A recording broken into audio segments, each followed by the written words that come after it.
Hey everybody, it's the Mad Master here. Before I proceed, I'm going to give a trigger warning to all the Maiden fans out there that will basically guzzle anything up that Iron Maiden produces. And just wanted to say that, this isn't meant to be a complete promotion of Razor Fist's recent review in Senjutsu, but I would say that I agree with a lot of his points that he made. And just before you downvote this video, which I know many will, considering my track record of my hot takes on modern, releases by bands or, trajectory of certain bands like Manowar or Danzig, I know that people will do that before. But before I go into the reasoning behind these 5 reasons,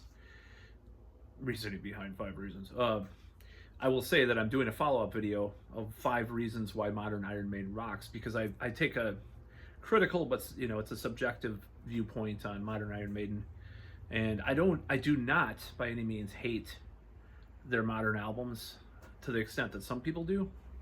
At the same time, the appraisals, the positive appraisal by everybody without questioning anything Iron Maiden does nowadays, it's the opposite of when I was a kid. It's like, when I was growing up in the 90s, the Iron Maiden, aren't they a hair band? Or people just didn't know what the hell, everything 80s was verboten in the mid 90s. It's like, oh God, that sounds so 80s.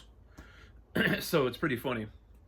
So the tide turned and things turned around, but here we are today. So everything 80s is cool again. I even heard mullets are making a comeback. I'm like, oh God.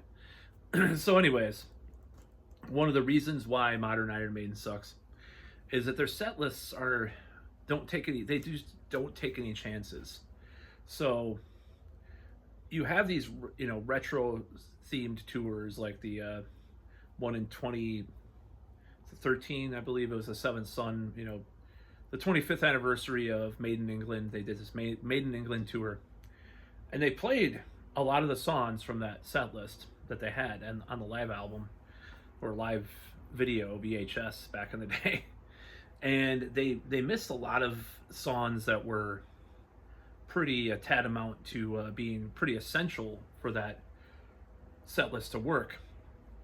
And it's like they replaced Infinite Dreams with Afraid to Shoot Strangers, and they did all this stuff, and it just is.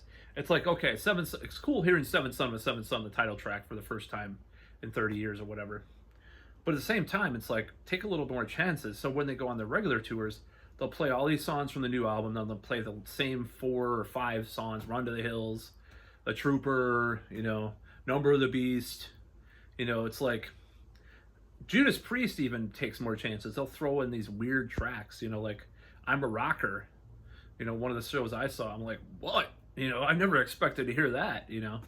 This, what if Iron Maiden just, broke out a Sun and Steel, or dare I say Alexander the Great or Infinite Dreams, something that they have, neglected that part of their career. These certain songs, these certain albums, like Somewhere in Time, for example, the whole album pretty much, essentially, it's like Bruce Dickinson doesn't like it. Just having such a bad time. It's like, come on, man. It's like, that's one of the most popular albums.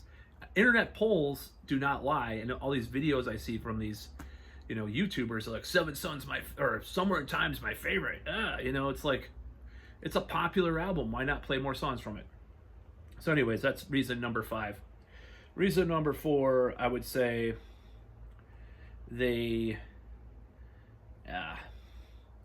it's like they just kind of keep droning on and on in these albums, and they get way too long. And it's like, you could have recorded, this is kind of like Razor Fist's review of Senjutsu, but you could have recorded a lot of these same ideas in a shorter, time frame. Like, instead of over 2 albums, just cut it down, cut the fat, which I'm trying to do in my own life, by the way.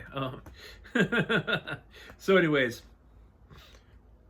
cut the fat, cut the excess, length of the album, and create something a little more, just having it more well-rounded as far as just You can do a 45-minute, 50-minute record. Don't be afraid to be like the old days. That leads me to the other thing, is the repetitiveness of some of these songs. It's like they proclaim to be more progressive than before, more prog rock, but it's like there's very little of actual prog rock in modern Iron Maiden. Maybe there's a section that recalls Genesis, like on the Legacy, or something like that, which is going to actually be on my next video. I'm going to talk about some of this stuff too, which I'm going to do 5 reasons why my modern Iron Maiden rocks, because I'm going to both sides of the argument with these videos. So, but it's like, okay, you're doing this E harmony, E harmony. Oh, meet me on E harmony. You're doing these like, that's another thing that it's probably number 6, even though there's only 5 in this 5 listed in this video. Sorry to say that, but lack of harmonies. They do these like melodies instead of harmonies over the the keyboards and the bass or whatever's going on. It used to be an essential part of Maiden. Even like Blaze Bayley came out recently. He's like, yeah, they were eliminated some of the harmonies. He said that in an interview. It's like, why? That's an essential part of Iron Maiden. Playing some higher on the register of the guitar lick over a rhythm guitar just doesn't have the same effect of having 2 harmony guitars. You have 3 guitarists, you can do a lot more with that than just doing kind of essentially boring, these licks, these melodies over a riff, a guitar riff. So that would be number 6, but I only put in 5. But yeah, it's just like the repetitive songs, that repeat themselves, with the actual choruses, which is a problem they kind of eliminated more on this last record. It's kind of a catch-22 though, because some of the songs aren't as memorable as those.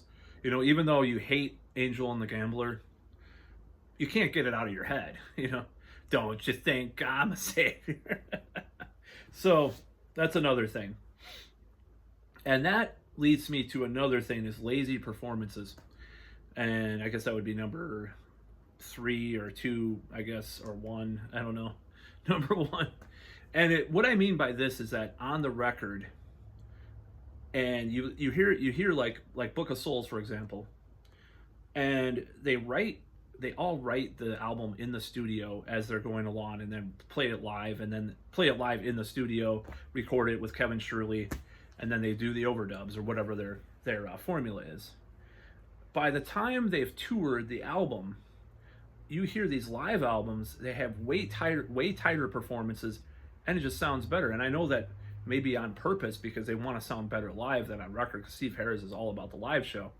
But it's like a lazy way of just pumping out albums without I just don't. It's like, one of the things is like, you either have the approach of like Martin Birch or Bob Rock, or these producers that are really tight ass about their performance, even Andy Sneap or Jens Bogren. It's like, you have these guys that do it's just very regimented and sometimes robotic. It's so tight, with some of these producers. But you have that approach, or you have the approach of the old way, which Steve Harris and company are from, the 70s way of doing things, and that's writing a song, playing it live, playing it in front of people over time, and then developing that tightness around that song, or developing the song further, and then going into a studio, recording it. It's an absolute masterpiece. Pink Floyd, a prime example of a band that did that. So either they should do that way, or do the old way with Martin, someone like Martin Birch, who, rest in peace, is regimented these songs and performances and pushes them to their maximum capability. And that leads me to number 1, why modern Iron Maiden sucks, and that's the production. I'm sorry, this past album, Senjutsu, was an improvement over Book of Souls, but some of it's just abominable since Brave New World.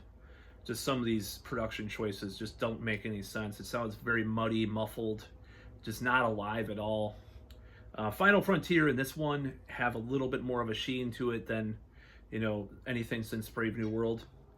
And by the way, I'd probably say that's kind of the the two that are the best. A Matter of Life and Death has some guilty pleasure moments too, but you know, it's like if they had someone go in there and just tell them that they have to put the best performance possible, and you know, there's just a sense of the engineering is off a little bit, and just the compression is off, and just it doesn't sound like it's all together. It's all there, and that's the problem I have with modern Iron Maiden. It's just like I like all the albums. Don't get me wrong, like to some extent. I'll go into that in my next video, but overall, I really do think that there is something missing from modern Iron Maiden that used to be there, you know, even at least until like X Factor, you know, as far as the production goes.